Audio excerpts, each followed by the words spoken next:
Good morning. आप देख रहे हैं सुनील सर क्लासेस, जहां पर विभिन्न प्रतियोगी परीक्षाओं की तैयारी कराई जा रही है। इसके साथ साथ 9, 10, 11, 12 जो विद्यार्थी हैं उनके लिए भी बहुत लाभदायक ये क्लासेस है। सुनील सर क्लासेस को आप सब्सक्राइब जरूर करें, हर विषयों के कंटेंट आप यहाँ मिलेंगे।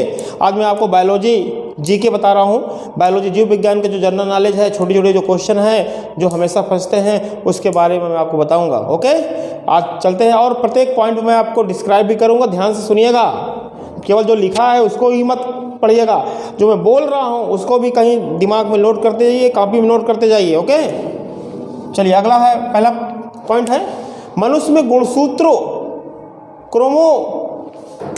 क्रोमोजोम्स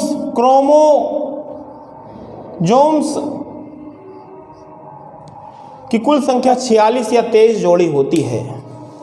गुणसूत्र क्या है? चलिए, आप जानते हैं कोशिका होता है, सेल होती है, उसमें एक केंद्रक होता है, न्यूक्लियस बोलते हैं। केंद्रक की खोज रॉबर्ट ब्राउन नामक वैज्ञानिक ने की थी। केंद्रक में क्रोमैटिन धागे होते हैं, छोटे छोटे धागे रचनाएं होती है, फैली होती, धागे की समान रचनाएं फैली होती है, जिसे हम लोग क्रोमैटिन धागे बोलते हैं। केंद्रक में धागे की समान जो रचनाएं होती हैं, ये देखिए आप बना सकते हैं। ये मान लीजिए कोशिका है, कोशिका के अंदर ये केंद्रक है, केंद्रक में धागे के समान जो रचनाएं फैली होती है इसे बोलते हैं क्रोमैटिन धागे। ये क्रोमैटिन धागे विभाजन तराल की अवस्था में जब कोशिका विभाजन होता है तो फूलकर मोटे हो जाते हैं। ठीक है, इन्हें ही हम गुणसूत्र बोलते हैं, क्रोमोजोम्स बोलते हैं। गुणसूत्र की खोज स्ट्रासबर्गर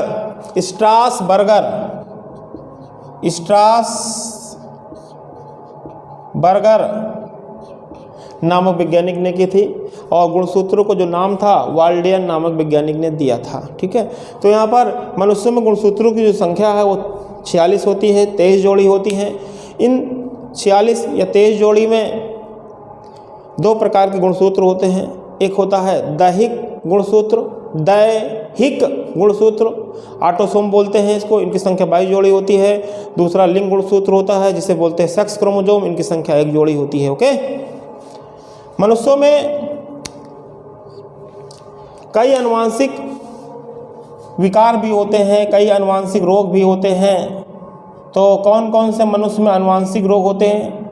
आनुवंशिक रोग का मतलब होता है जो पीढ़ी दर पीढ़ी चलता रहता है, एक पीढ़ी से दूसरी पीढ़ी, मतलब माता से पिता से उनके बच्चों में, उनके बच्चों से उनके बच्चों में जो जाता रहता है, ऐसे रोग को आनुवंशिक रोग बोलते हैं, जेनेटिक डिसऑर्डर बोलते हैं। वर्णांधता, कलर ब्लाइंडनेस, ये हो गया। दूसरा है हीमोफीलिया, तीसरा Edward syndrome, Turner syndrome, Down syndrome, Patau syndrome, sickle cell anaemia, रंजकहीनता या इसको बोलते हैं एल्बिनिज्म, ALBINISM, एल्बिनिज्म भी बोलते हैं इसको इंग्लिश में। तो ये जेनेटिक डिसऑर्डर है। वर्णांधता, कलर ब्लाइंडनेस, इस रोग में जो व्यक्ति होता है वो हरे और लाल में विभेद नहीं कर पाता है, इसलिए इस रोग को हम लाल हरा अंधापन भी बोलते हैं। वर्णांधता, कलर ब्लाइंडनेस को प्रोटोन दोष या डॉल्टनिज्म रोग भी बोलते हैं। हीमोफीलिया, इसमें ब्लड लगातार बहता रहता है। यदि कोई चोट लग जाती है हीमोफीलिया वाले रोगों को, ब्लड का थक्का नहीं जमता, ब्लड क्लॉटिंग नहीं होती है, ब्लड लगातार बहता रहता है। ठीक है, एडवर्ड सिंड्रोम है, टर्नर सिंड्रोम है, डाउन सिंड्रोम है, पटाउ सिंड्रोम है, ये सब जेनेटिक डिसऑर्डर हैं। ठीक है, आगे मैं आपको इन सब के डिसऑर्डर के बारे में भी बताऊंगा।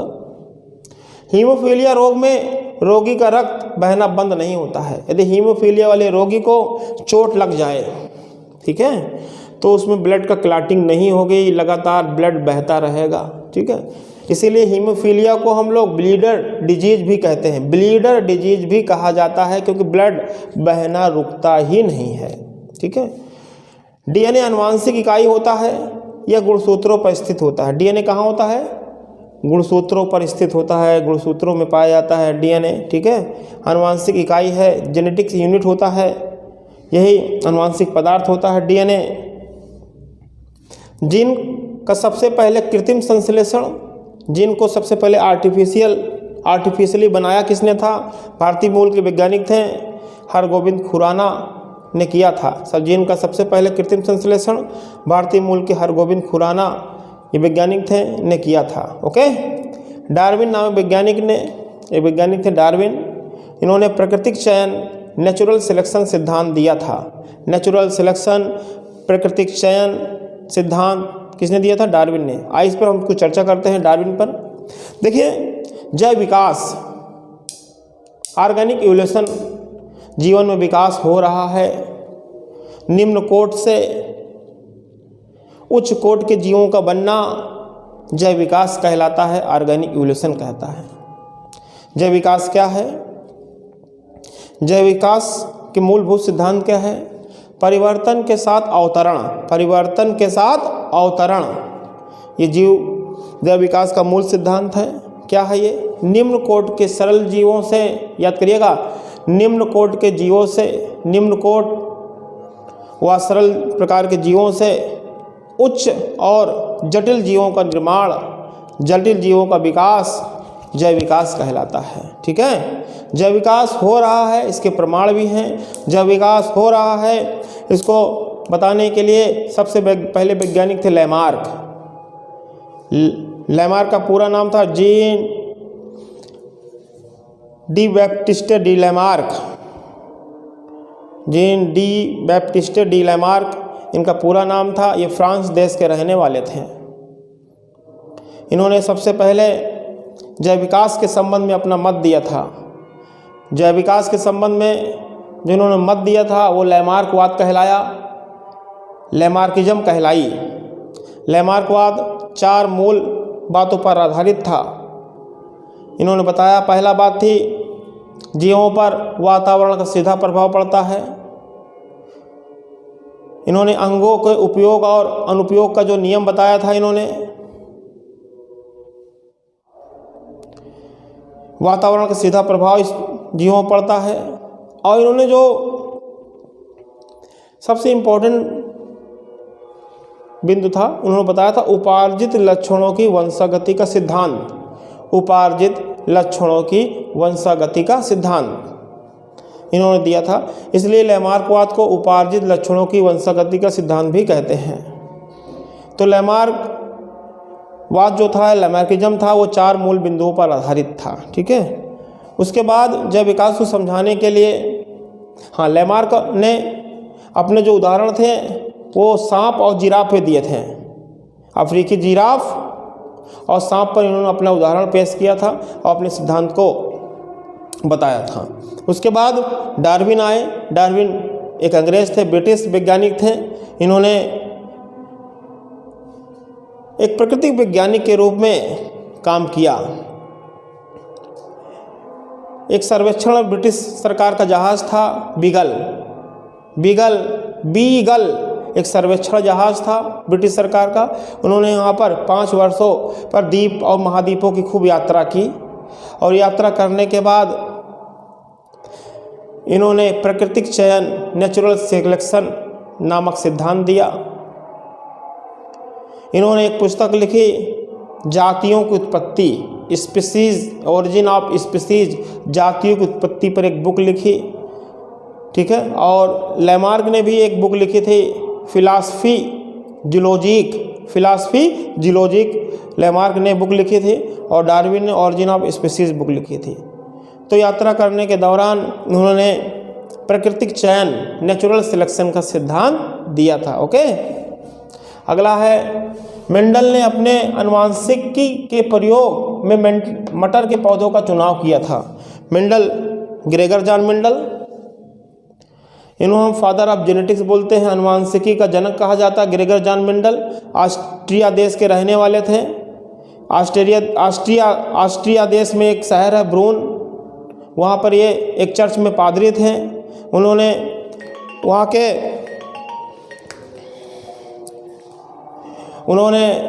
वहाँ के जो चर्च थे वहाँ पर काम किया और मटर के पौधे पर उन्होंने काम किया था। मटर के पौधे पर उन्होंने काम किया और उन्होंने आनुवंशिकी के सिद्धांत दिया था। इन्होंने एक बात यहाँ थी, मैकग्रेगर जो जॉन मेंडल थे, इनका लेख तो प्रकाशित हुआ था ब्रून की नेचुरल हिस्ट्री सोसाइटी ने प्रकाशित किया था, लेकिन उस समय डार्विनवाद और लैमार्कवाद बहुत चरम सीमा पर था, इसलिए किसी वैज्ञानिक ने इनके खोजों पर ध्यान नहीं दिया था। ठीक है, तो इनकी पुनर्खोज हुई थी 1900 में। ये मेंडल के कार्यों का जो खोज हुई थी 1900 में पुनर्खोज हुई थी। 3 वैज्ञानिकों ने इनके जो प्रयोग किए थे पुनर्खोज, 3 वैज्ञानिक को श्रेय जाता है।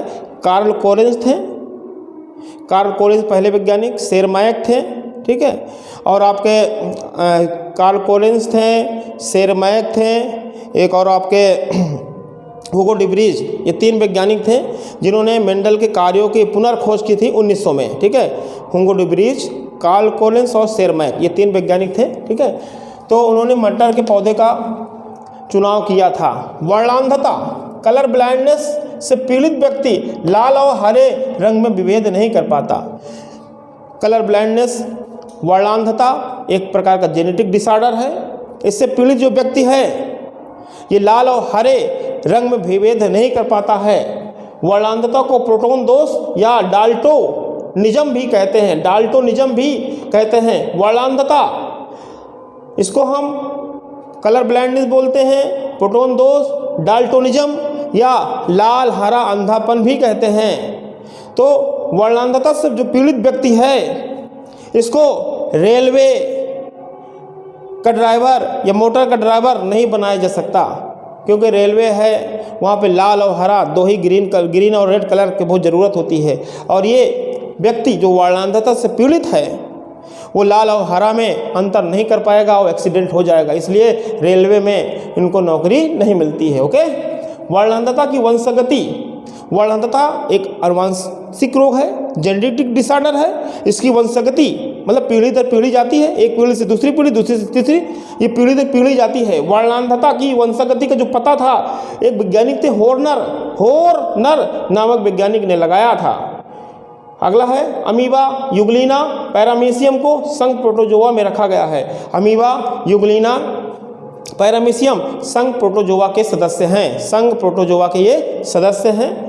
मेढक जो है त्वचा, क्लोम को बोलते गलफड़ा, इंग्लिश में गिल्स बोलते हैं, कामा फेफड़ों सभी द्वारा सांस लेता है। मेढक है स्किन द्वारा भी सांस लेता है, लंग्स द्वारा भी सांस लेता है, गिल्स द्वारा भी सांस लेता है। ओके, हीमोफीलिया जो होता है ब्लड फैक्टर 8 की कमी से होता है। देखिए जो रुधिर कारक हैं, रुधिर कारक मतलब ब्लड फैक्टर, 13 ब्लड फैक्टर हैं, 13 ब्लड फैक्टर ज्ञात हैं आज, 13 ब्लड फैक्टर हैं, जिसमें से जो ब्लड फैक्टर 8 है उसकी कमी से हीमोफीलिया नामक रोग हो जाता है।